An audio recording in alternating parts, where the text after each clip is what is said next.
psiquiátricos. Dale siguiente, Mari, por favor. Estos va a ser alguno de los contenidos que vamos a ver durante la charla. Vamos a hablar pues generalidades sobre el sobreentrenamiento para saber de qué estamos hablando. Vamos a hablar sobre las bases neurobiológicas que pues están representadas en este síndrome.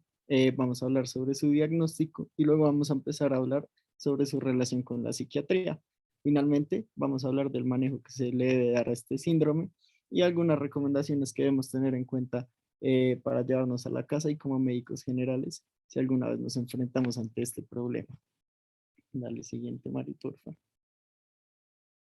Esta es alguna de la bibliografía que usamos y de los estudios que hicimos para complementar la charla. Entonces, ya para hablar sobre el síndrome de entrenamiento como tal, dale siguiente, por favor. Su definición es que el síndrome de sobreentrenamiento está marcado por una inexplicable disminución del rendimiento atlético a pesar del entrenamiento continuado o posteriormente incluso una intensificación de este mismo. Es decir, pues el sobreentrenamiento se va a caracterizar por un ajuste entre la tensión ejercida y la tolerancia al ejercicio. Y es un problema pues muy relevante en nuestro contexto, ya que inicialmente el sobreentrenamiento es pues un síndrome subdiagnosticado y al que no le prestamos atención inicialmente, por lo que cuando empezamos a hacer el diagnóstico de este síndrome, ya van a existir las primeras señales y signos y síntomas, lo que nos va a hablar, como veremos más adelante, que ya está en una etapa mucho más avanzada de la que deberíamos empezar el diagnóstico y manejo del mismo. Por definición y como se tiene una definición más exacta, debemos definirlo como la disminución del rendimiento que es evidente después de una fase de regeneración mucho más larga que este ejercicio, de 2 a 3 semanas. Y hay condiciones de este que son mucho más fáciles de revertir, como lo son el sobreesfuerzo y la distensión. Y otra cosa muy importante de este síndrome y para poder hacer el diagnóstico es que debemos inicialmente descartar enfermedades orgánicas como causas principales del mismo. Estas pues, causas orgánicas incluyen enfermedades infecciosas, enfermedades cardíacas, otras comorbilidades, trastornos asmáticos o endocrinos u otras enfermedades somáticas o sistemáticas. Dale, siguiente, Mario. Sobre un poco de epidemiología y el contexto pues, de este síndrome, vemos que la prevalencia mundial de este síndrome reportado es entre un 10 al 33% de los atletas y en un estudio realizado en Colombia en el 2012, pues llamado Manifestaciones tempranas de sobreentrenamiento en deportistas en un periodo precompetitivo antes de los Juegos Nacionales, fue un estudio transversal, se encontró y se midió la prevalencia de manifestaciones tempranas o pues, signos y síntomas del sobreentrenamiento, donde de su población del estudio, el 24.8% presentaron síntomas, 19.5% en hombres y 31.8% en mujeres. Dale, siguiente. Listo. Y es importante pues hacer la diferenciación entre la sobrecompensación y el sobreentrenamiento. Entonces, pues para hablar de la sobrecompensación es un entrenamiento intenso con una disminución temporal del rendimiento, donde después de un periodo de regeneración adecuado, que normalmente pues debe ser acorde al tipo de esfuerzo que se realizó, va a generar un buen descanso muscular y pues de la persona, y cuando va a volver pues a realizar su tipo de ejercicio va a tener un rendimiento igual o mejor al que tenía anteriormente. Sin embargo, ya para hablar del sobreentrenamiento, y como les decía anteriormente, es un entrenamiento con sobrecarga permanente que posibilita insuficiente regeneración y reducción del rendimiento no previsto. O sea, va a haber un detrimento del rendimiento del atleta. Siguiente. Y como causas principales de este síndrome, pues vamos a tener varias. Una de ellas es que el entrenamiento es demasiado intenso durante un periodo de tiempo mucho más largo al habitual, por lo que la persona va a presentar un desacondicionamiento físico. Sin embargo, este desacondicionamiento físico va a ser llevado pues hacia un síndrome de sobreentrenamiento por una baja resistencia corporal y pues porque no va a estar adecuado el cuerpo a estas tensiones o esfuerzos mucho más amplias. Otra de las causas es por unidades o tipos de entrenamiento mucho más largos y mucho más monótonos que no van a entrenar todos los grupos musculares, que va a llevar pues atención de algunos grupos musculares mucho más específicos. Otra de las causas, demasiadas competencias o que haya pocas frecuencias de las mismas, que haya una falta de recuperación adecuada o una falta excesiva de entrenamiento. Y uno de los más importantes también pues en este tipo de síndrome es el estrés. Dale siguiente. Entonces acá vemos una gráfica que va a representar básicamente cómo estas causas nos llevan a un síndrome de sobreentrenamiento. Entonces vamos a tener, como lo vemos pues en la línea de abajo, el entrenamiento y su fase de recuperación normal. Vamos a tener pues la fatiga del entrenamiento. Luego vamos a llegar pues a ese momento final de overreaching o pues como les decía anteriormente sobrecompensación. Sin embargo, esto es algo normal del ejercicio y luego debemos dejar pues que el cuerpo recupere adecuadamente. Sin embargo, si no pasa, pues van a actuar otros factores estresores o causas que les explicaba anteriormente que nos van a llevar a desarrollar el síndrome de sobreentrenamiento.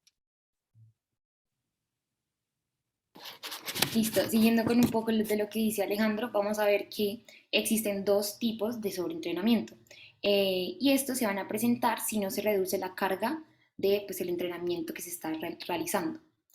Estos dos tipos van a ser el simpático, que tenemos acá, que también se le llama base down, que va a estar representado por la presencia de síntomas vegetativos, tales como el aumento de frecuencia cardíaca, aumento de presión arterial, caída tardía tras el esfuerzo de la presión arterial y frecuencia cardíaca, entre otros.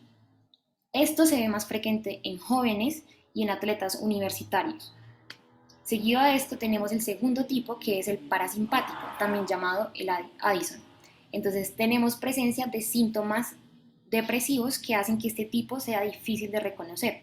Entonces algunos de estos síntomas son el agotamiento, la fatiga, debilidad física, falta de motivación. Y lo vamos a ver principalmente en atletas de alto rendimiento. Acompañando estos dos tipos vamos a tener algo muy importante que son los 4 síntomas principales como cardinales de este síndrome, que va a ser la disminución del rendimiento, la reducción de la capacidad del ejercicio, la fatiga muscular y el retraso en la recuperación.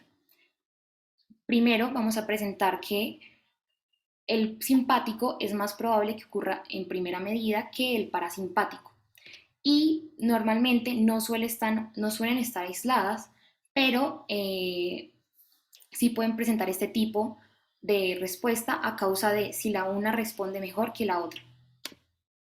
Seguido a esto tenemos como las bases neurobiológicas y vamos a relacionarlas mucho con las bases neurobiológicas de la depresión. Entonces, para eso, Alex y yo les quisimos hacer como una gráfica, un cuadro que sea mucho más fácil de entender y donde vamos a explicar el funcionamiento del eje hipotálamo pituitario adenocortical. Dentro de esto vamos a tener 6 actores implicados súper importantes. Primero, las hormonas del estrés, que va a ser pues, implicado el cortisol. Segundo, el eje hipotálamo pituitario adenocortical, al que le vamos a llamar eje HPA. Tercero, los receptores de glucocorticoides en los leucocitos. Cuarto, la hormona liberadora de corticotropina, también llamada CRH. Quinto, el sistema inmune. Y por último, el sistema simpático. Entonces, ¿qué vemos acá? Vamos a presentar un estrés que nos va a estimular el hipotálamo, el eje HPA, lo que nos va a generar la hormona liberadora de corticotropina, CRH. Esto, en primera medida, va a hacer que activemos el sistema simpático, que va a tener 2 caminos. Primero, la producción de citoquinas inflamatorias, que nos va a producir un estado proinflamatorio. Y seguido a esto, también va a aumentar la estimulación nuevamente del hipotálamo. ¿Para qué genera esto? En este momento, si aumenta la estimulación del hipotálamo, se va a generar mayor hormona liberadora de corticotropina. Esta hormona va a ser llevada y se va a hacer unida y aumentar el cortisol, donde este cortisol se va a unir a los receptores de glucocorticoides que van a estar ubicados en los leucocitos y van a producir citoquinas antiinflamatorias. Entonces, lo que se llama esto es una retroalimentación negativa, donde el eje genera un estado inflamatorio, pero también para evitar la desregulación del mismo va a generar un estado antiinflamatorio y compensar ambos, pues los dos. Seguido de esto, vamos a ver cómo vamos a tener una desregulación de este mismo. Entonces, a mayor estrés por el agotamiento que vamos a presentar en el síndrome de sobreentrenamiento, vamos a estimular nuevamente el hipotálamo, vamos a generar nuevamente la hormona liberadora de corticotropina, activando el sistema simpático que tiene sus dos vías. Lo que va a pasar en este momento es que a mayor estrés va a generarse espérense, ya, una resistencia al cortisol que nos va a llevar a un aumento de la respuesta inmune. Este aumento de la respuesta inmune va a generar menor sensibilidad de los receptores de los glucocorticoides, donde tenía que unirse el cortisol en los leucocitos para que se generaran las sustancias antiinflamatorias. Esto entonces, al verse aumentado la menor sensibilidad, va a generar que haya mayor resistencia al cortisol, el cortisol no pueda unirse y genere un aumento consiguiente a la respuesta inmune. Entonces, esto va a ser llamado como un círculo vicioso que va a perpetuar el estrado inflamatorio en el cuerpo y esto va a generar los síntomas depresivos, tales como la fatiga. Listo, para continuar, pues ya vamos a hablar de cómo debemos hacer y abordar el diagnóstico de este síndrome. Y principalmente debemos tener en cuenta que hasta el momento se han descrito alrededor de 200 síntomas diferentes de sobreentrenamiento. Por lo tanto, y en gran medida, pues el diagnóstico de este síndrome va a ser por exclusión. Hay unos síntomas que se citan, digamos, mucho más que otros, y estos van a ser, digamos, como la sensación de piernas pesadas, dolor muscular o en las articulaciones, aumento de la sensación del cansancio, trastornos del sueño, pérdida del apetito y una disminución parcial o total del rendimiento. Y como veremos más adelante, hay síntomas psicológicos o psiquiátricos que pueden aparecer de forma muy temprana como indicador de que el atleta está padeciendo este síndrome. Entonces debemos tener en cuenta que si el rendimiento cae incluso después de una larga regeneración, es decir, de 2 a 3 semanas, sin una causa patológica orgánica demostrable, que ya debimos haberlo hecho inicial para poder considerar después este diagnóstico, ahí sí vamos a considerar el sobreentrenamiento como una opción. Y además de la disminución del rendimiento, también vamos a observar una capacidad de la reducción de ejercicio, la fatiga muscular y un retraso en la recuperación cuando esta persona va a abordar nuevamente su ejercicio. Entonces, como vemos en la tabla, vamos a tener una lista de chequeo para este diagnóstico. Vamos a tener unos indicadores durante el entrenamiento que va a ser reducción pues del ejercicio, fatiga muscular y un recuperamiento tardío. Luego vamos a excluir todas las causas somáticas, que tenemos una lista de enfermedades para guiarnos más o menos de qué debemos descartar, que este tipo de enfermedades nos van a arrojar síntomas parecidos a los del sobreentrenamiento. Una vez descartado esto, pues vamos a analizar las causas relacionadas con la competencia y el entrenamiento directamente, donde vamos a ver más que todo la rutina del atleta, si es monótona o si es dinámica y entrena todos los músculos, todos los grupos musculares, si tiene efecto, pues otros factores externos que lo alteren, como el estrés, como el clima, como el tipo de competencia al que se enfrenta, y finalmente otros factores adicionales, como lo son parámetros psicológicos o psiquiátricos, uso de alcohol, tabaco, drogas o medicación, estrés psicosociales, sea familiares, parentales, por amigos o demás, o estrés organizacional, que es más que todo en los atletas pues, de alto rendimiento, que deben viajar y alejarse de sus familias, que pueden presentar jet lag, que deben pues, manejar largas distancias. Y para esto, pues vamos a tener también otro tipo de pruebas que pues, generalmente son marcadores hormonales, que no son, pues digamos, la primera línea de diagnóstico, pero pues nos pueden servir como guía.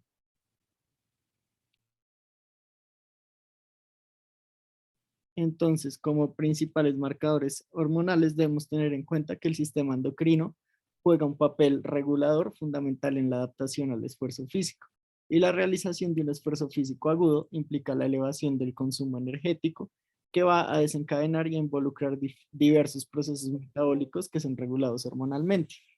Durante el esfuerzo agudo, debemos tener en cuenta las hormonas que pues, más se elevan o más actúan en esta fase aguda, que van a ser las catecolaminas, la hormona de crecimiento, la adenocorticotropa y la prolactina y el cortisol. La finalidad pues, de ver el cambio de estas hormonas es considerar la respuesta al esfuerzo físico como una respuesta ante un estresor y ver si esta es normal o no. Entonces, con respecto a las catecolaminas, se ha encontrado que las concentraciones de epinefrina y norepinefrina, sea en orina o en plasma, son propuestas como un marcador del grado de adaptación al entrenamiento. Entonces, sus niveles se han considerado y se han relacionado como una respuesta basal que va a tener el cuerpo al esfuerzo que está proporcionando este mismo. Entonces, los niveles basales de epinefrina y norepinefrina se ha encontrado que disminuyen en sujetos sometidos a un sobreentrenamiento y aumentan tras los periodos de recuperación. Con respecto a la testosterona y el cortisol, que son productos finales pues, de todo este eje que les explicaba Mariana anteriormente, están directamente implicados, al igual que las catecolaminas, en la adaptación al entrenamiento porque pues, tienen funciones anabólicas y catabólicas, ya que el equilibrio entre el anabolismo y el catabolismo es necesario para que se produzca este proceso de supercompensación que les hablamos al inicio frente al ejercicio normal.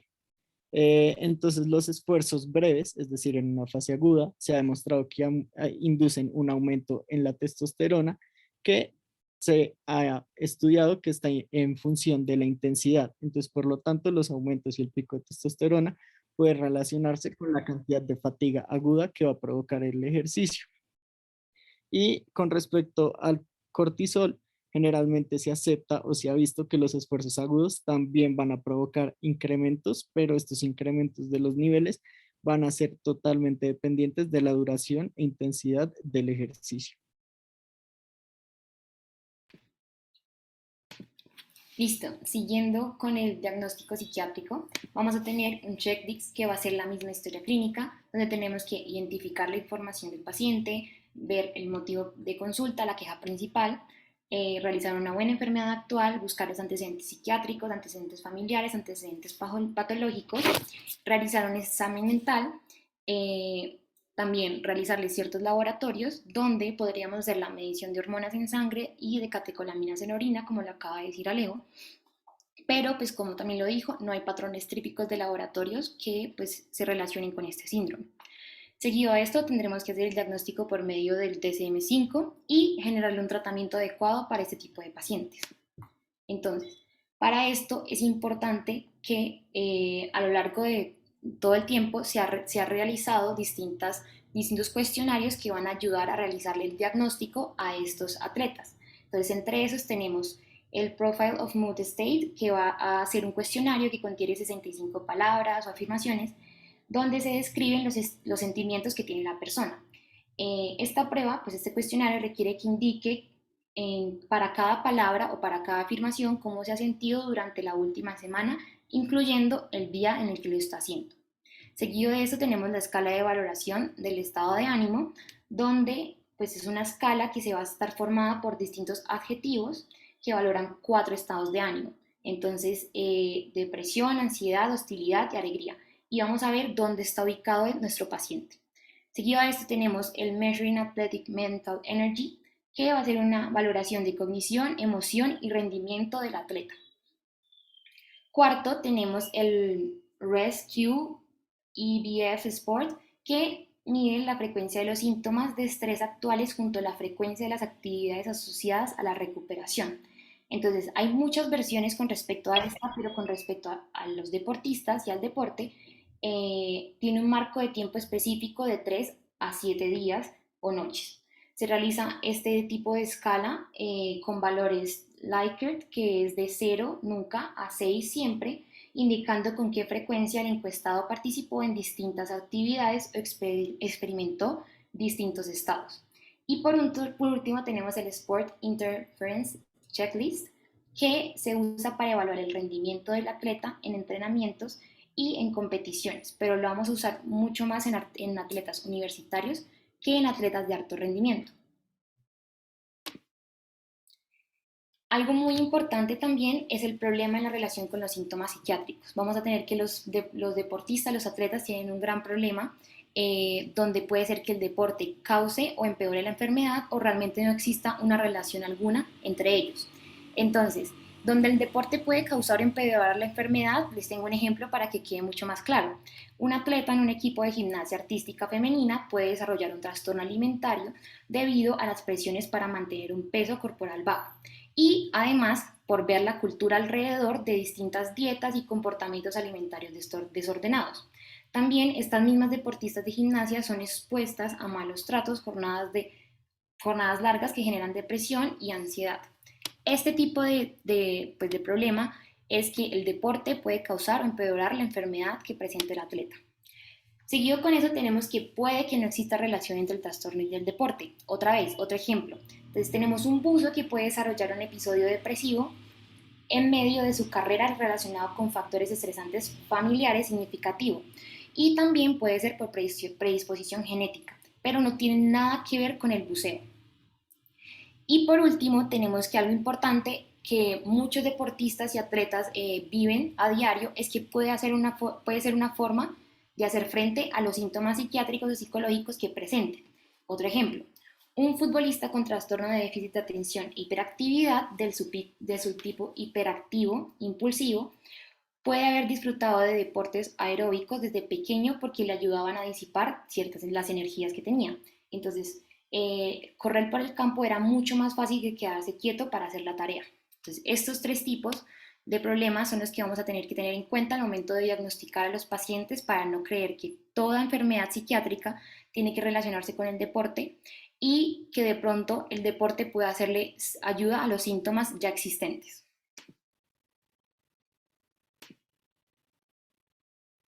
Listo. Y ya abordando acerca de las patologías o trastornos psiquiátricos más comunes en deportistas, dale atrás, Mari, un segundo. Ah, no salió. Bueno, nos basamos en dos estudios que les mostramos inicialmente en la bibliografía. Uno de ellos es Psychiatric Comorbidities in Sports de Claudia L. Rendón, que hace pues un análisis sistemático. Y el otro es The Mental Health of Elite Athletes, que es un estudio narrativo sistemático, pues para que lo tengan en cuenta. Sobre esto, pues debemos tener que con respecto a los síntomas psiquiátricos que de los atletas que sufren sobreentrenamiento, lo van a sufrir en diferentes grados y pues van a presentar diferentes síntomas. Generalmente van a presentar inquietud, irritabilidad, inestabilidad emocional, ansiedad, pérdida del apetito, trastornos del sueño y comúnmente trastornos o síntomas depresivos. Entonces, para comenzar con el trastorno depresivo mayor, básicamente debemos considerar los precipitantes o pues los factores de riesgo que van a tener estos deportistas pues para presentar un cuadro de depresión. Entonces, primero, pues los mismos factores genéticos o ambientales que pueden desencadenar depresión en la población general. Que el atleta haya sufrido una lesión, que el atleta tenga una falla en alguna competencia, es decir, que pues que haya tenido una pérdida de algún partido que no pueda superar, que haya sentido que decepcionó a su equipo o a sus compañeros o a sus familiares o a las personas que lo estuvieran apoyando, que se vuelva un pensamiento pues repetitivo y que no lo pueda superar. Que haya, pues que esta persona se retire del deporte, sea por una lesión o pues por la edad, y que haya pues una depresión por retiro, que va a tener pues síntomas mucho más psicológicos, como que esté mucho más apegado a su deporte, que va a dejar de hacer otras actividades por solo estar pensando en el deporte que dejó, va a disminuir su actividad física y va a tener pues mucho más dolores musculares. Otra de las causas pues, que puede precipitar a padecer trastornos depresivos es el sobreentrenamiento y finalmente algún tipo de concusión. Eh, pues la relación entre el sobreentrenamiento y la depresión es particularmente compleja y es difícil distinguir si la depresión es pues, secundaria a un trastorno de sobreentrenamiento o un trastorno depresivo mayor primario.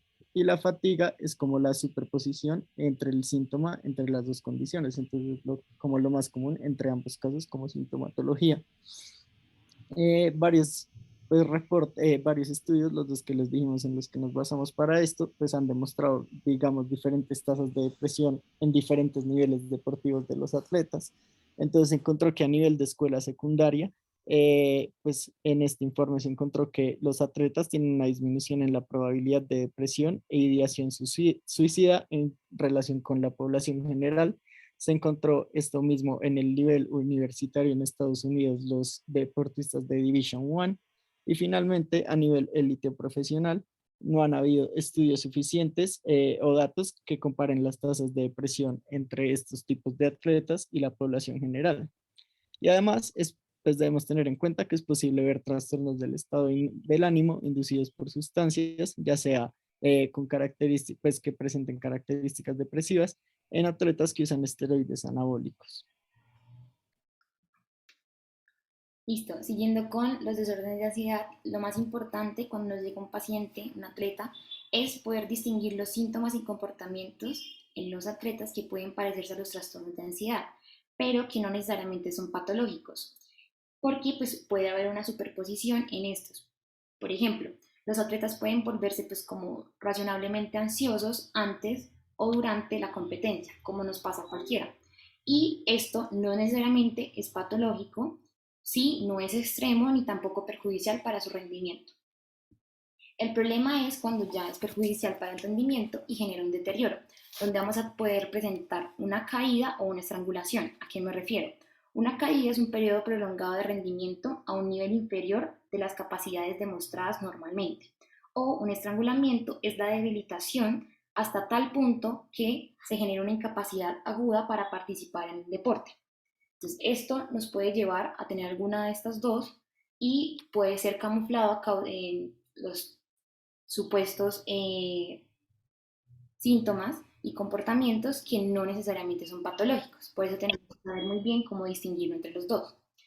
Eh, Otra cosa importante es que debemos de diferenciar el desorden de ansiedad social del trastorno de ansiedad generalizada. Entonces, en el mismo estudio que les mencionó Alejo, que es este de aquí abajo, decía que, pues, que especialmente las personas que tienen un desorden de ansiedad social prefieren estar en deportes donde hayan como grupos donde no tengan que participar por ellos mismos, pues a causa de la presión que le genera estar enfrente de todo el mundo y pues tener que pararse y reconocerlo por sí mismo. Entonces, en este mismo estudio, 180 estudiantes mostraron esta correlación y demostraron que era para ellos mejor estar en un equipo de grupo que estar individual.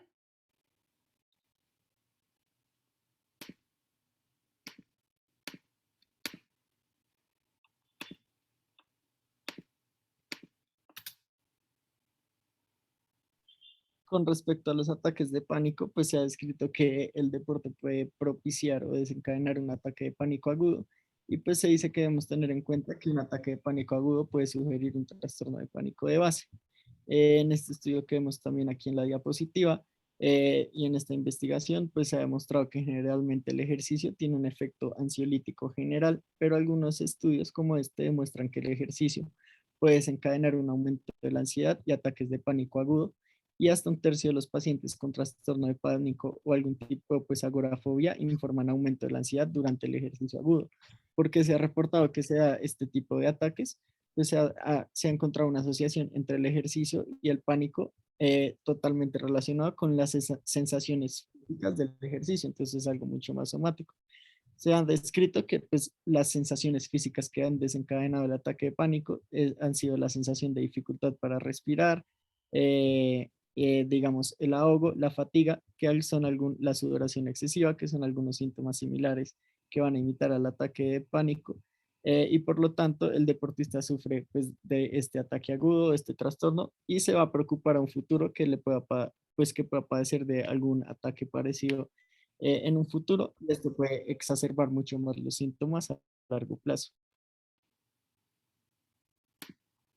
Listo, siguiendo con el trastorno obsesivo compulsivo, vamos a ver que esos atletas pueden realizar rituales o presentar supersticiones en pro a sentirse en control y así aliviar ciertas emociones que se presenten antes de la competición. Debemos entonces diferenciar estos rituales, que son en teoría inofensivos, de los síntomas y signos del trastorno obsesivo compulsivo, donde los rituales presentan mayor rigidez, traspasan a la vida personal, al menos en una hora diaria, y también interfieren con el funcionamiento diario.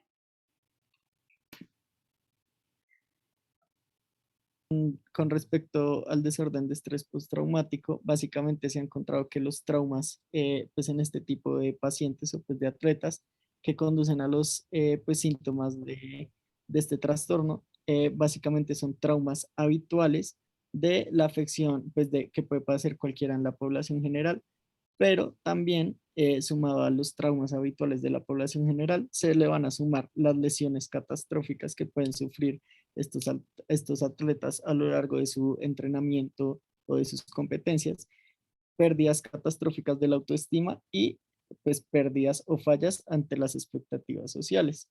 Entonces, básicamente, pues son atletas que por lesión van a salir de su deporte y van a presentar pues un trauma de regresar o pues hacia el deporte, o atletas que van a perder el autoestima, sea por perder una competencia importante o por fallarle, por decir a las personas que estaban ahí apoyándolo, que le va a generar un trauma o dificultad para regresar al deporte. Entonces las consecuencias de esta condición pues es que el atleta va a tener una interferencia o va a tener una mala rehabilitación y el regreso al deporte pues va a ser mucho más difícil y hasta catastrófico. Y además, pues a través de la evitación de este deporte, por tener un trauma de base, va a tener pesadillas, flashbacks durante la práctica o a mirar el deporte como algo negativo. Listo, entonces seguimos con los trastornos de la conducta alimentaria, que van a ser los desórdenes psiquiátricos mayormente estudiados en los atletas a causa de su alta prevalencia en los mismos. Se tienen ciertos criterios que al cumplirse se aumentan el riesgo de presentar esta patología, como lo son estos que están aquí arriba. Entonces tenemos que la participación en distintos deportes que les requiera a los atletas estar físicamente o estéticamente pues de una manera. También el sexo femenino van a estar aún más en riesgo, pero los atletas masculinos van a tener mayores tasas de prevalencia que los de la población normal. También el inicio de distintos deportes a la edad temprana, el perfeccionismo y las distintas lesiones que puedan presentar estos. Además, algunos de los síntomas y comportamientos que van a estar presentes en la mayoría de los atletas van a ser el estrés de fractura, pues fracturas por estrés o otros traumas, dejar el deporte, tener dolor de pecho, palpitaciones y además tener como una necesidad de ejercitarse más, aún así cuando no se lo pide el entrenador. Entonces, en un estudio, el estudio que tenemos acá, que dice pues la prevalencia de los desórdenes alimenticios en atletas de alto rendimiento, nos muestran que la prevalencia, que hicieron un estudio donde tenían unas mujeres atletas, dijeron que la prevalencia entre ellas era del 18 al 20% de directamente trastornos diagnosticados de la conducta alimentaria. Además de eso, buscaron hacer con respecto a los comportamientos o con distintas conductas alimentarias que sean anormales y encontraron que la prevalencia era del 70% en estos atletas. Y por último, también buscaron con respecto al uso de alternativas poco saludables para controlar o perder peso, sea como emesis autoinducida y o el uso de laxantes, y encontraron que el 32% de estas atletas usaban este tipo de programas para realizarlo. Entonces, debemos siempre al recibir un paciente, así sea atleta o no, analizar la desnutrición y pues por medio de los electrolitos, función hepática y función renal. Entonces es importante ver que todos los, por ejemplo, esta que es Alexandra Soldatova, es una ganadora olímpica en gimnasia que presentó un trastorno de alimentación, al igual que Colin Jackson, que también es un ganador olímpico, que hombre también presentó un trastorno de alimentación. Es verdaderamente frecuente y por eso es el más estudiado de todos. Con respecto al trastorno de déficit de atención e hiperactividad, básicamente lo que se ha encontrado es el tipo de deporte por el que se sienten atraídos pues, las personas que sufren este trastorno. Entonces, generalmente y inicialmente, pues el deportista que elija pues que sufra este trastorno va a elegir deportes que tengan una alta carga de actividad física, especialmente cuando son deportes de ritmo rápido. Entonces, por ejemplo, se sienten atraídos hacia el baloncesto, hacia el fútbol, hacia el voleibol, que pues son deportes que se podrían describir de un ritmo más rápido, un poco más impredecibles y no monótonos, y que requieren pues, un trabajo en equipo intenso, por lo que pues a estas personas lo que buscan y los que les favorece este deporte es, como lo decía anteriormente Mariana, disipar las energías que tienen guardadas, ya que les cuesta mucho enfocarse en una sola tarea específica, por lo que las tasas en este tipo de deportes de atletas que presentan TDAH va a ser mucho más alta. Y sin embargo, este trastorno de base, a pesar de sentirse atraídos en un inicio por el deporte, esta afección puede interrumpir con la práctica y finalmente con la competencia, porque los ejercicios que ellos consideren aburridos o repetitivos van a generar pues como un estrés hacia el deporte y además van a presentar poca tolerancia hacia la frustración.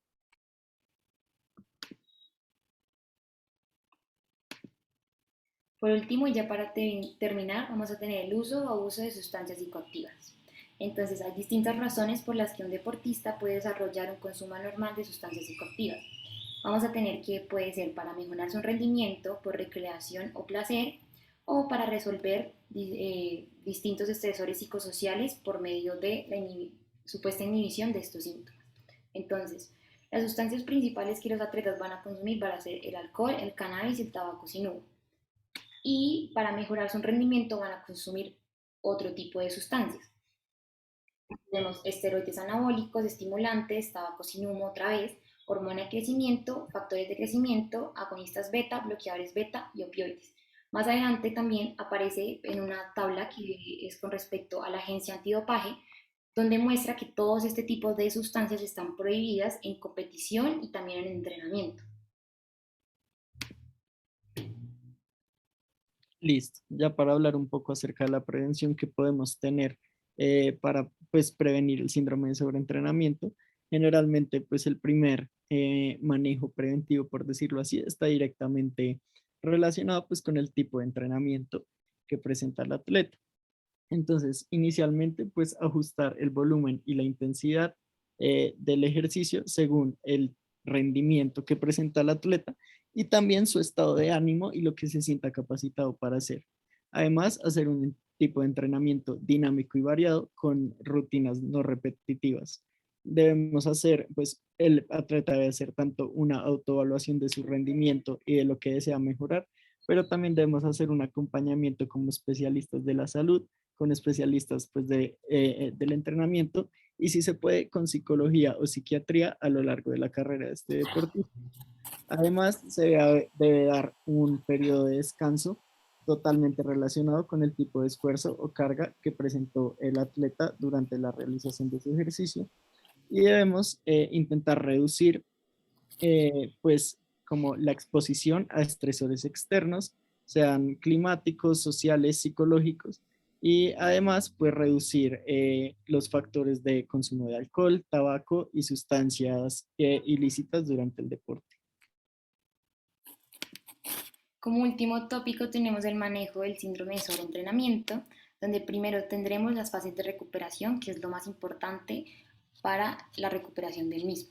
Entonces solo podemos mejorar y ayudar al paciente a superar esta condición con una reducción significativa de la intensidad, el entrenamiento y que con esto se logre una recuperación muscular, mental y psicológica de los mismos. En esta fase el tiempo va a variar entre paciente porque depende de la sintomatología de los mismos y no debemos recomendar a los pacientes un reposo absoluto. Entonces vamos a tener una recuperación activa con práctica de deportes. También tenemos que tener en cuenta que el paciente debe sentirse física y mentalmente preparado para volver a retomar su deporte.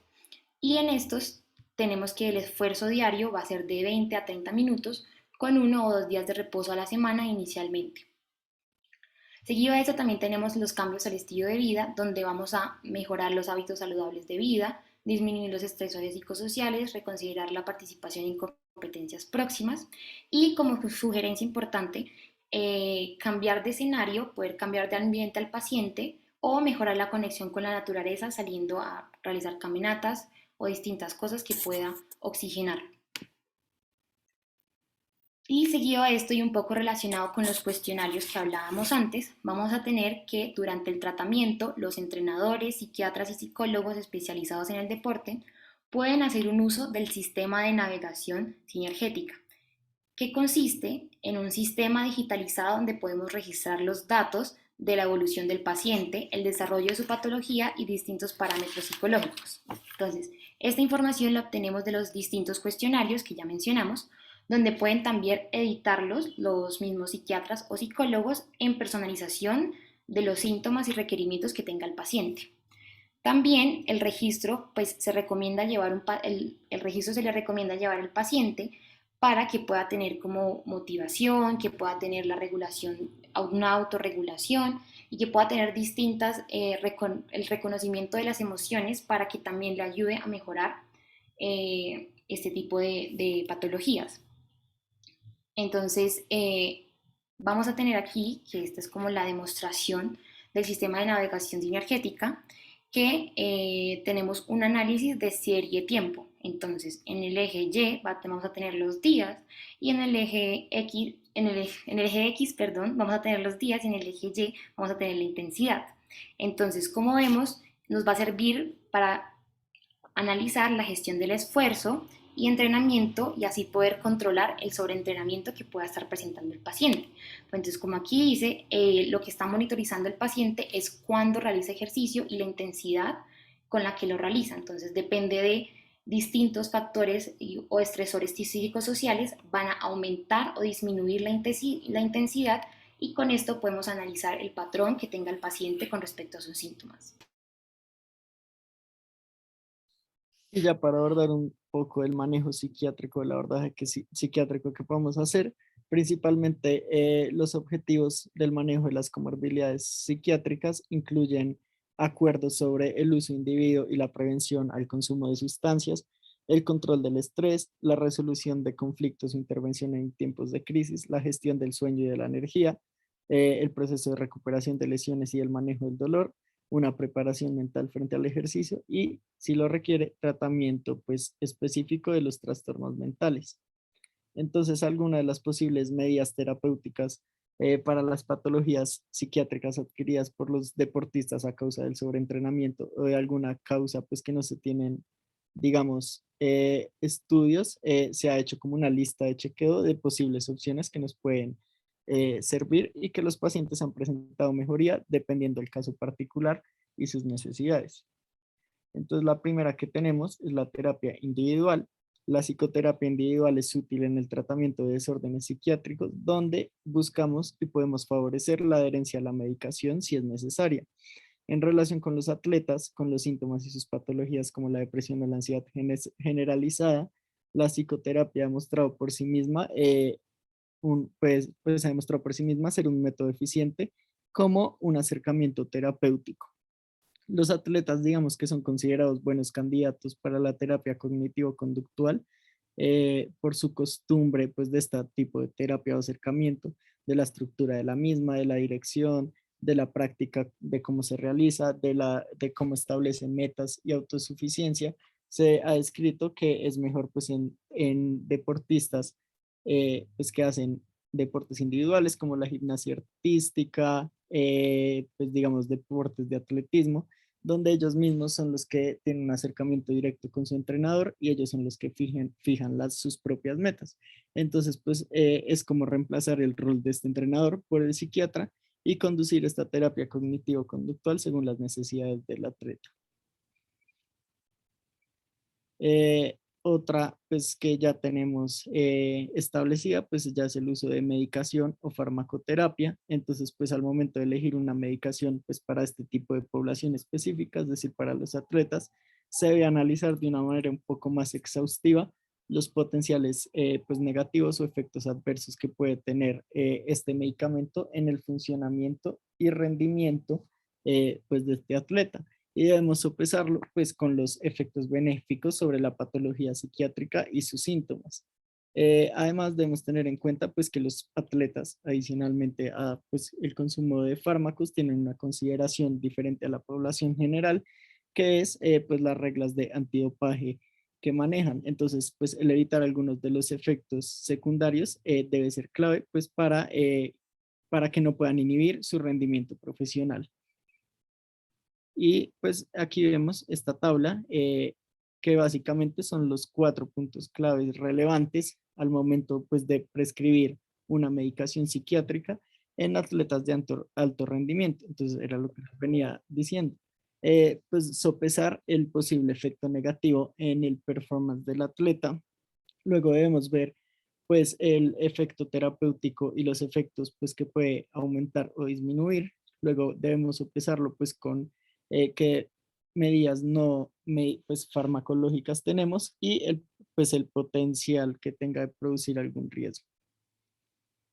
Y acá pues tenemos una lista de los diferentes medicamentos que podemos usar según los trastornos pues, de estos atletas que les hablamos anteriormente.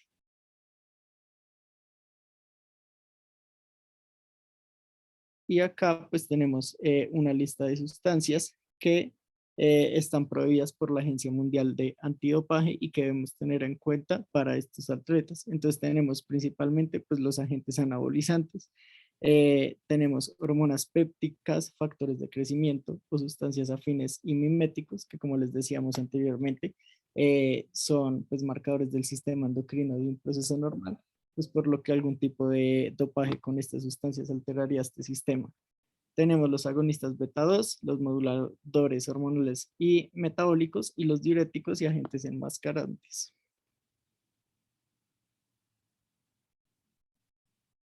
Acá tenemos también los estimulantes, los narcóticos y los cannabinoides. Y finalmente, como último pues, método de acercamiento y terapia que tenemos para estos pacientes es la terapia grupal, que a menudo se indica como complemento de la medicación, especialmente para los atletas por abuso de sustancias. Y este pues debe ser facilitada por un psiquiatra o profesional de la salud calificado. Generalmente, los atletas que participan de deportes en equipo pueden responder, digamos, particularmente mejor a estos grupos dirigidos por psiquiatras, ya que están acostumbrados como a la dinámica equipo-entrenador, en el que pues lo van a comparar con que el equipo está pues coordinado por el entrenador, que sería el psiquiatra, por lo que facilita mucho más pues el entorno grupal y pues los objetivos a los que se quiere llegar con esta terapia. Y pues es útil este tipo de terapia porque puede ayudar a brindar psicoeducación a los atletas sobre los síntomas y el tratamiento de su enfermedad mental respectivamente. Y acá tenemos una de las barreras de tratamiento principales al pues darle manejo a este tipo de deportistas. Entonces tenemos 5 principales: el bajo conocimiento de la salud mental y pues que estos atletas no quieran aceptar que necesitan ayuda, las experiencias negativas con tratamientos psiquiátricos pasados, la baja disponibilidad en viajes, juegos o torneos del medicamento o del tratamiento que requieran, el pago por el tratamiento y la hipermasculinidad.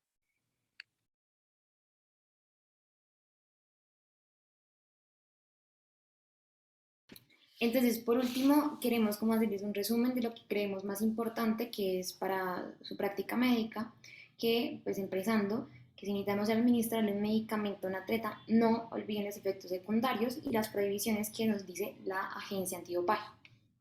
Segundo, que la terapia de elección para los atletas con síntomas psiquiátricos es la terapia cognitivo-conductual.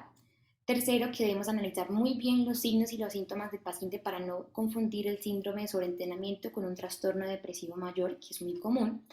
Y por último, que los trastornos alimenticios se ven más en hombres atletas que en la población general, lo que no podemos descartar que pueda presentarse en un hombre atleta. Y eso sería todo. Muchísimas gracias por su atención.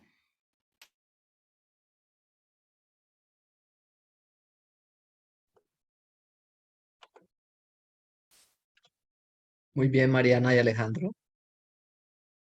Bueno, quedo atento a preguntas. Quisiera además como centrar algunas cosas que me parece importante resaltar de todo lo que se expuso, que como ven es un tema bastante amplio y que es difícil, digamos, entrar a mirar cada aspecto porque son muchos. Lo primero que debo decir es que el atleta de rendimiento es una persona, que a veces como que uno lo saca, ¿no? Es una persona con todas las características que tiene un ser humano, es decir, tiene que estar en balance su cuerpo, su mente, su espíritu, para que logre realmente mantener un rendimiento y un, digamos, un performance adecuado a su deporte y actividad.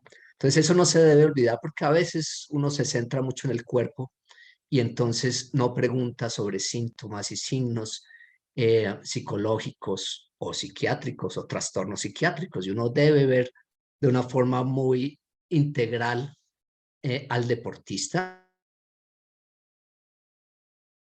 pacientes.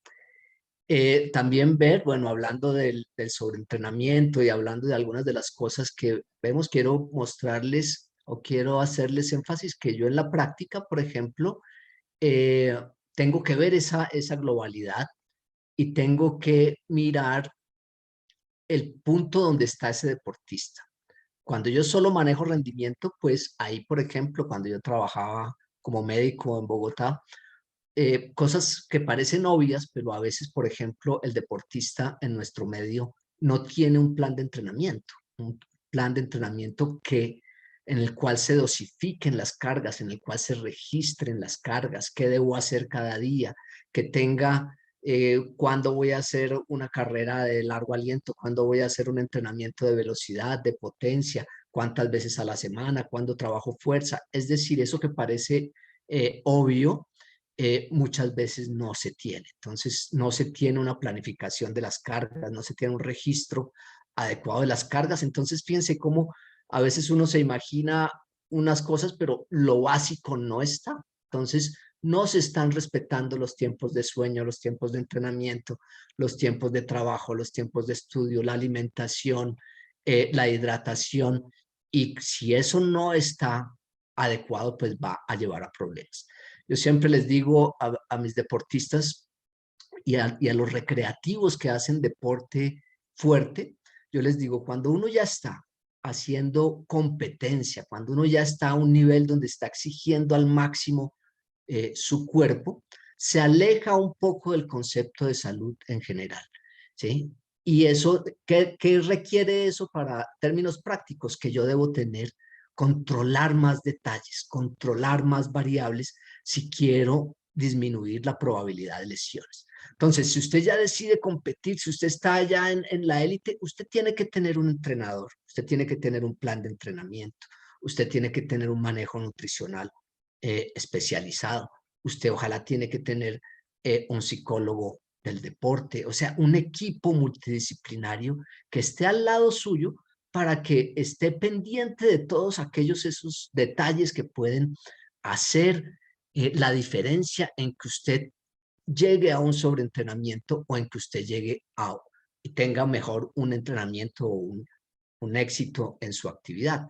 Esa línea es muy delgada entre tener el máximo rendimiento y el pasarse al otro lado a un sobreentrenamiento o el pasarse o no pasarse, sino estar por debajo que no le genere adaptaciones. Eso es como un tire y afloje en las cargas para yo lograr que se generen adaptaciones, como hemos visto en clase, que el ejercicio produce adaptaciones si está dado en la dosis adecuada, pero si se me pasa, que es muy frecuente que se pase, porque como les digo, eso hay que estar como revisando permanentemente, pues nos puede llegar a un sobreentrenamiento o si estamos por debajo, no logramos que esa persona mejore su rendimiento. ¿Qué nos va a garantizar? Aunque pues no lo puede garantizar nada, pero nos va a garantizar es la mayor cantidad de control de detalles que podamos. Entonces, que podamos ver el sueño, que podamos ver unas metas adecuadas, un aumento de cargas adecuado, una periodización del entrenamiento. Todo eso va a garantizar que haya menos probabilidad de que haya un sobreentrenamiento. Entonces yo en la práctica, yo siempre pregunto por esos detalles y dependiendo del nivel.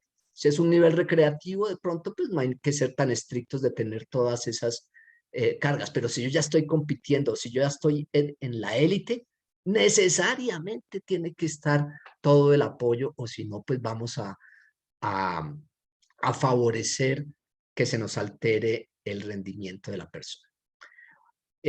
Otros aspectos que quería decir, por ejemplo, casualmente ayer vi una deportista de fondo que me consulta simplemente por un chequeo. Ella dice un chequeo, no me dijo nada más, sino vengo de un chequeo y es una deportista que entrena en Bogotá, pero es de Francia y viene a entrenar y decidió desde hace 3 años venir a entrenar para aprovechar la altura aquí en Bogotá. Aparentemente todo está bien, se ve una contextura bien, le hago un análisis de su composición corporal y está con una grasa adecuada, aunque tirando un poquito hacia abajo, y como que no se detecta nada hasta que pregunto en los antecedentes por la menstruación y resulta que está en amenorrea desde febrero de este año. Si yo no interrogo, si yo no me meto como a ver todos los aspectos del deportista, probablemente no encuentro esos trastornos. Entonces ya al entrar por ahí ya empiezo a preguntar más sobre alimentación y sobre trastornos alimentarios y resulta que esta deportista, por ejemplo, vómito cuando ella considera que come, digamos que más de la cuenta, porque es de élite, compite a nivel mundial, pues es, digamos, de élite. Y entonces empieza todo ese afán que ustedes mencionaban por el peso, por el no pasarse, por el estar comiendo adecuadamente, pero no lo saben hacer porque pues no tienen por qué. Entonces necesitamos que tener un apoyo nutricional adecuado y empezar a ver. Entonces ya entro yo a mirar por esa parte psicológica y me dice, sí, me siento cansada, me siento agotada, estoy estresada, a veces no estoy rindiendo como debo. Y entonces empieza uno a encontrar todos estos factores que ya lo obligan a uno a mirar. Entonces tenemos que mirar las hormonas sexuales de esta deportista. Tengo que hacerle un análisis de lo que come y de si está recibiendo realmente las calorías que está recibiendo, porque como vamos a ver o no sé si ya vimos con ustedes en sexto, la tríada de la mujer atleta, ¿sí? Que es amenorrea, trastornos alimentarios y osteoporosis, y que hoy en día tenemos un concepto más amplio porque ya no vemos que eso ocurre no solo en las mujeres, sino también en los hombres, y ahora los llamamos los REDS, que es Relative Energy Deficit in Sport, es decir, no estamos cuando no se dan los nutrientes adecuados para el nivel de esfuerzo que se está haciendo, que es tremendamente frecuente y que no los detectamos porque en nuestro medio pues no están en contacto con una nutricionista que les estén ayudando, muchas veces no tienen un plan de entrenamiento, se están sobreesforzando permanentemente y entonces estamos llevando a esos deportistas al, digamos que a la sobrecarga, al sobreentrenamiento, a la lesión y al no rendimiento y al que se deteriore su salud.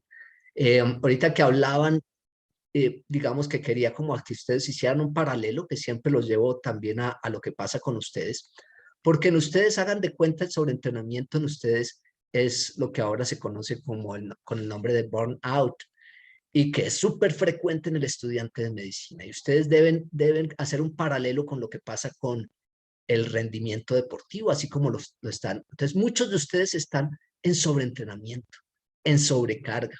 Y uno va a preguntar por hábitos, como decían ustedes ahí, de que hay que mirar los hábitos del deportista. ¿Cuánto están durmiendo? ¿Cuánto están comiendo? ¿Están comiendo lo que deben? ¿Están durmiendo lo que deben? ¿Están recreándose? ¿Están sacando tiempo para tener un equilibrio mente, cuerpo, espíritu? Y resulta que la mayoría de ustedes, estudiantes de medicina, no tienen ese equilibrio. La mayoría están en sobreentrenamiento. La mayoría, si midiéramos cortisol, como hemos hecho algunos grupos del Rosario, han medido cortisol en ustedes, han medido sueño en ustedes, y efectivamente vemos que sus hábitos están deteriorados y entonces están en sobreentrenamiento y estamos llegando al burnout. Y entonces, por más de que estudian, así como las cargas de ejercicio, uno no puede ir y salir y correr y hacer kilómetros y en la mañana otra vez si no está planificado. Y así muchas veces ustedes pasan noches enteras estudiando, digamos, exponiendo temas, buscando artículos, leyendo, y resulta que cuando los medimos ya no están en un rendimiento adecuado, sino que leen, pero no están asimilando bien las cargas de trabajo en el deportista. En ustedes son las cargas académicas, no las están aceptando como todo. Entonces, siempre les coloco esto porque ellos son personas, los deportistas que estamos hablando son personas, ¿sí? Y se les va a dificultar realmente llegar a esos equilibrios que se necesitan para estar en el máximo rendimiento, para tener una medalla olímpica.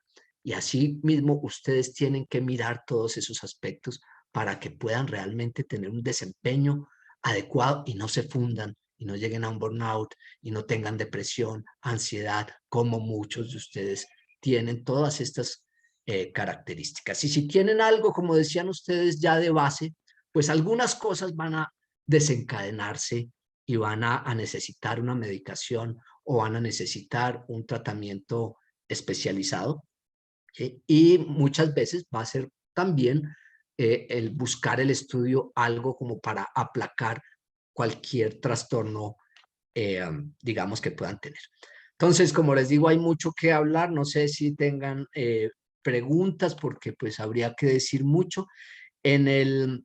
Ahorita hay uno de nosotros, un doctor, un compañero y amigo que se llama Camilo Povea, que trabaja con sobreentrenamiento y ve la parte del simpático y parasimpático que ustedes la mencionaron, pero es increíble ver cómo en esas sobrecargas nuestro sistema autónomo se altera y se alteran los picos del simpático o se alteran los picos del parasimpático y todo nuestro sistema vegetativo se altera. Entonces veamos cómo no son esos trastornos solo psicológicos, sino también inclusive del sistema simpático y parasimpático. Y hoy en día podemos medir esos pulsos del simpático y del parasimpático midiendo la variabilidad cardíaca con relojes que van a medir esa variabilidad, esa variación del pulso que hemos visto en algunas clases. Una persona, digamos, estable y sana, la variabilidad entre latido y latido, el espacio en tiempo entre latido y latido debe ser variable, debe haber un tire y afloje del simpático y parasimpático. Cuando uno está en procesos que aumentan el estrés, esa variabilidad se altera y se pueden ver inclusive alteraciones específicas de cada uno de los picos del simpático y parasimpático. Eso por mencionar algunas de las cosas. La otra cosa que quería mencionar es que, por ejemplo, en fútbol, vamos a un campeonato mundial o a una Copa América, ahí cuando están todos los deportistas concentrados, que se juegan partidos seguidos a una exigencia alta, pues ellos realmente no se recuperan nunca, siempre están en un estado de fatiga y en un estado en algunas veces sobreentrenamiento que es difícil de valorar y medir. Y los médicos usan mucho esos cuestionarios que mencionaban ustedes y les mandan esos cuestionarios a los celulares de los deportistas para estarles midiendo esas características psicológicas y estar tratando de ver cómo está la recuperación de cada uno de los atletas.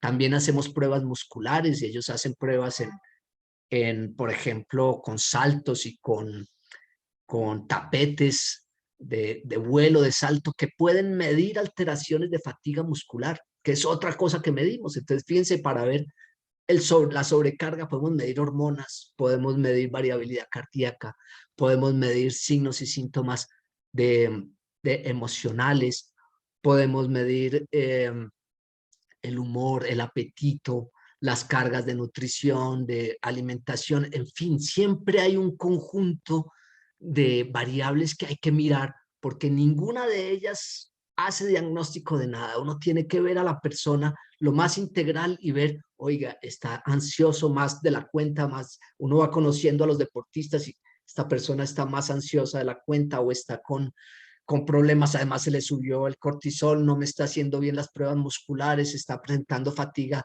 neural, se alteró su variabilidad cardíaca y su recuperación simpática y parasimpática. Y todo eso en conjunto es lo que yo debo como analizar para poder afrontar de mejor forma lo que está pasando con nuestros deportistas.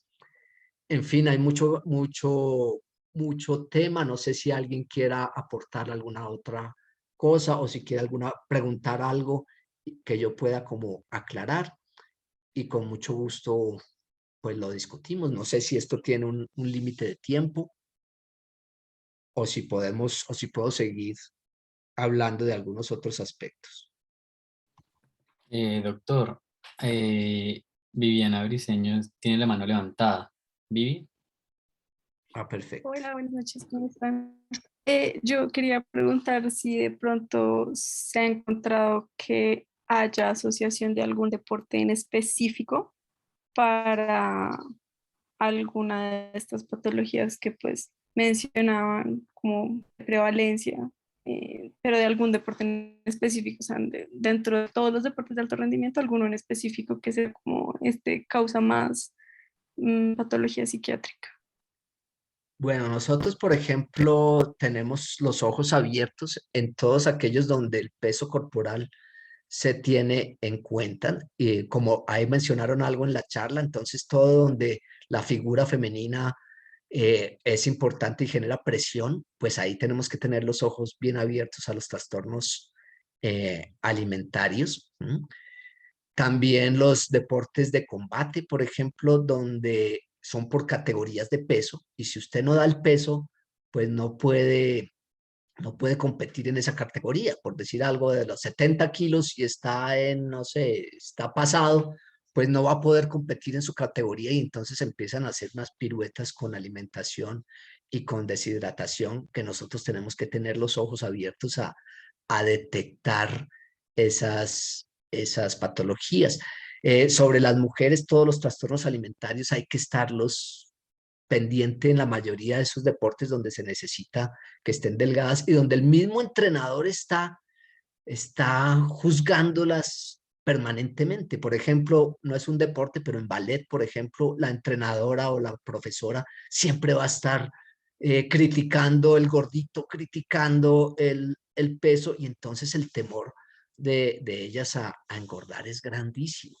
En los deportes de alto aliento, digamos, de resistencia, ahí tenemos que tener cuidados con las cargas, porque ahí se ve con frecuencia el síndrome de sobreentrenamiento por estar con unas cargas elevadas. Entonces, digamos que dependiendo del deporte, sí es cierto lo que tú dices, uno va mirando si tiene más posibilidades de que haga trastornos alimentarios, si tiene más posibilidades de que haga depresión. Por ejemplo, los lesionados, la posibilidad de que ellos se depriman es altísima, también lo mencionaron ahí. Y cuando uno se lesiona, imagínense un deportista que va a ir, por ejemplo, cuando Falcao, cuando esto que tienen pendiente un mundial y se lesionan con una lesión grave, pues no se imaginan todo lo que pasa por la mente de estos deportistas, y a veces nos toca medicarlos y estar trabajando en conjunto con psicología o con psiquiatría para esto. Aquí en los sitios donde yo trabajo mucho más con psicólogos del deporte, y tenemos programas de psicología para las lesiones deportivas, porque usted se lesiona y lo primero que llegan son todos los pensamientos negativos de decir, ay, no voy a poder volver a jugar, de pronto, ¿qué va a pasar de mi vida? Dediqué mi vida a esto y ahora tengo esta lesión.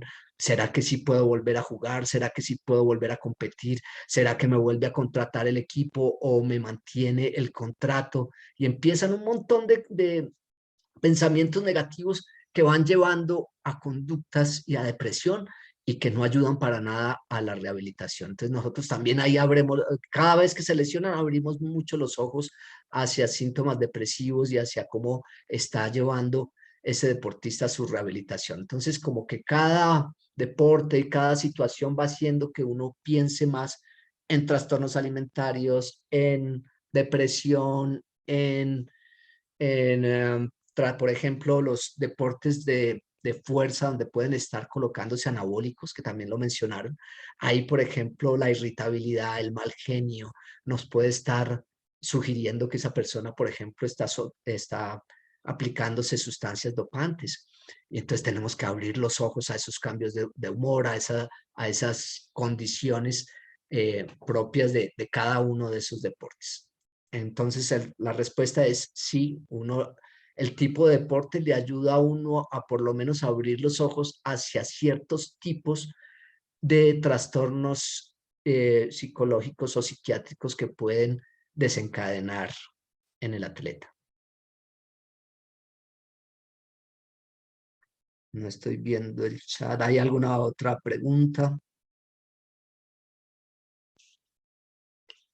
El manejo interdisciplinario en alto rendimiento, como les decía, es indispensable. Desafortunadamente, por ejemplo, cuando yo viajaba con equipos, a veces en los equipos que no son como grandes, que no producen plata, a veces viajan inclusive sin médico.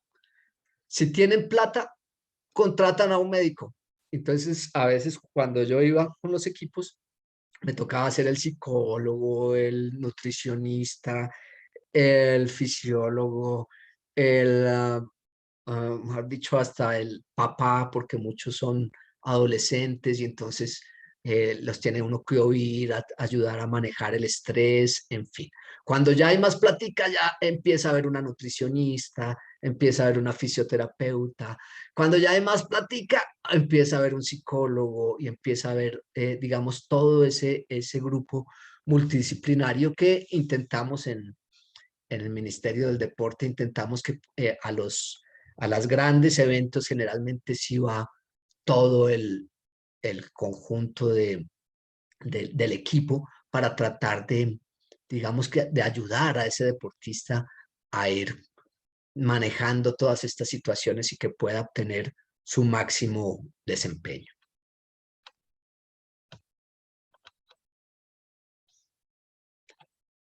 Entonces, como ven, a veces el deportista no consulta por signos, o con mucha frecuencia no consulta por depresión ni consulta por ansiedad. Esas son cosas que uno va encontrando al ir interrogando, al ir conociéndolos, al ir acompañándolos, va uno viendo cómo va ese desempeño. Otra cosa que mencionaron y que quería decir y que sirve también para ustedes, a manera de prevención uno debe tratar de aprender a oír su propio cuerpo, ¿sí? A sentir su propio cuerpo. Entonces, ojalá el deportista se tome su frecuencia cardíaca basal.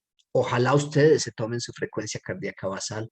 Ojalá sepamos sentir nuestra respiración, si está agitada o no, si estamos haciendo una respiración diafragmática o si está una respiración muy superficial, ansiosa, o si estamos con hambre, con sueño, con cansancio, con alegría, con tristeza, con emociones. O sea, en la medida en que uno se aprenda a conocer y en la medida en que uno le enseña a ese deportista o a esa persona a sentir su propio cuerpo, sus emociones, su estado de ánimo, su nivel de energía, algunos parámetros fisiológicos, pues así mismo vamos a detectar en forma más temprana si algo nos está desequilibrando y poder tener acciones. Vuelvo a hacer, así sea cansón, vuelvo a decir que eso es lo que pretendemos con ustedes, que ustedes aprendan sobre sí mismos también a detectar esas cosas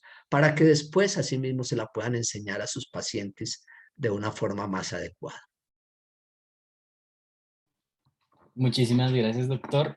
Por el momento no han llegado más preguntas en el chat. En primer lugar, muchísimas gracias por acompañarnos en esta charla y muchísimas gracias por sus aportes. También para Mariana y Alejandro, muy buena la charla, estuvo muy completa. Y con eso, creo que Camilo está levantando la mano. Camilo. Sí, buenas noches para todos. ¡Ah, Muchas gracias. caramba! Espera un momentico, Camilo. Gracias.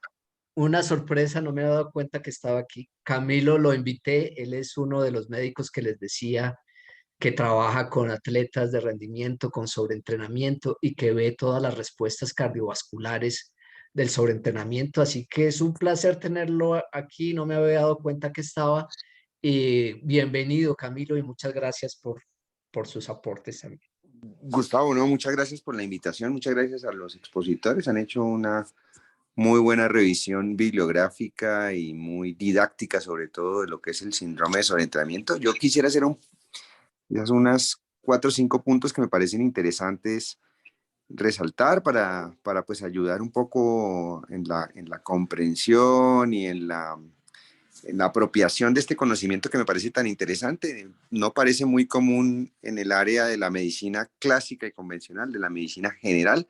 En la medicina del deporte, por fortuna, como lo señalaba Gustavo, es cada vez más infrecuente en el alto rendimiento, no porque no se presente, sino porque los monitoreos que se ejecutan periódicamente en los atletas y la presencia de esos grupos multidisciplinares de los que habla Gustavo, pues hacen extremadamente raro, digamos, la presentación de esta patología. No raro, pero un poco más complicado. Al comienzo presentaban una información relacionada con la prevalencia en Colombia. Ese es un estudio que hicieron en Antioquia, con los deportistas de Antioquia que iban a Juegos Nacionales, en un cuestionario que se validó, un cuestionario que está validado para Colombia. Esa referencia bibliográfica pues es muy útil en el caso que uno quisiera utilizar una herramienta que quizás no se mencionó allí, que es un cuestionario de 55 preguntas binarias, sí y no, que nos orientaría mucho en la medida en que se contesta positivamente esas preguntas, pues existe una probabilidad más alta de presentar el síndrome de soltamiento. Una de las predicciones que quiero hacer es que los síndromes, como su nombre le indica, son síndromes y entonces tienen diferentes componentes, un componente autonómico, un componente comportamental, un componente metabólico, un componente de características fisiológicas, etcétera. Entonces hay que tener en consideración eso y abarca muchos aspectos y muchos fenómenos. Otro es que para el diagnóstico del síndrome de entrenamiento tiene que haber una disminución constante e inexplicable. No solo inexplicable, sino constante. Si no es constante, es difícil que yo pueda hablar de que hay un síndrome de sobreentrenamiento. Oh, ¿qué pasó? Parece que se cayó la conexión, doctor. Ay, ay, pero qué bien que él trabaja mucho sobre entrenamiento con atletas de rendimiento del Ministerio del Deporte y pues los aportes de él son realmente muy significativos. Espero que vuelva a entrar, no se ha dado cuenta seguramente. Ay, preciso. Espérenme a ver si lo logro contactar.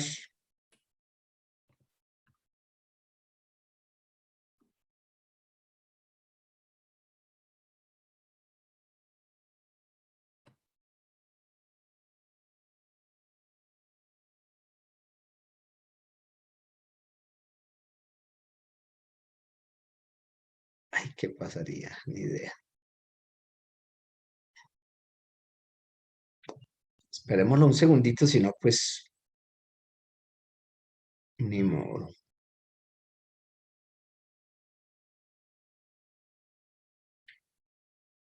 ¿Qué pasaría?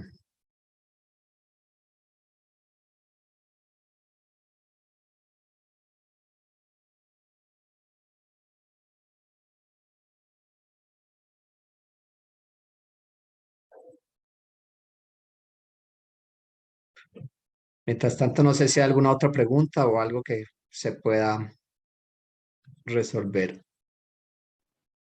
No, doctor, en el momento no han llegado ni preguntas al chat privado ni al chat en general. Ah, dice que ella me respondió que perdón, se me descargó el celular.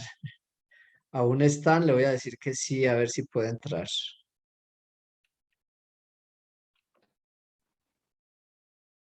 Ya va a intentar entrar por el otro medio, si esperamos un segundito y que me parecen extremadamente valiosos los aportes de Camilo. Camilo es deportólogo, compañero mío de la Universidad del Bosque, él es médico de la Universidad El Bosque y hizo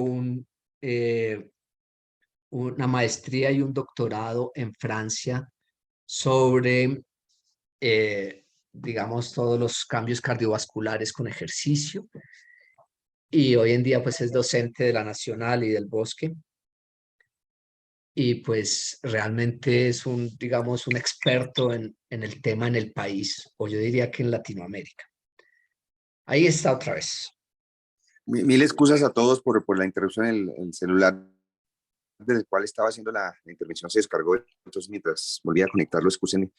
No, voy a ser muy breve para no cansarlos más. Yo sé que hay bastante información. Les decía que esa información y las características integrales que tiene que tener el síndrome y la disminución constante, inexplicable sobre todo del rendimiento deportivo y constante y específica al deporte, es la otra cosa que quizás nos hace falta.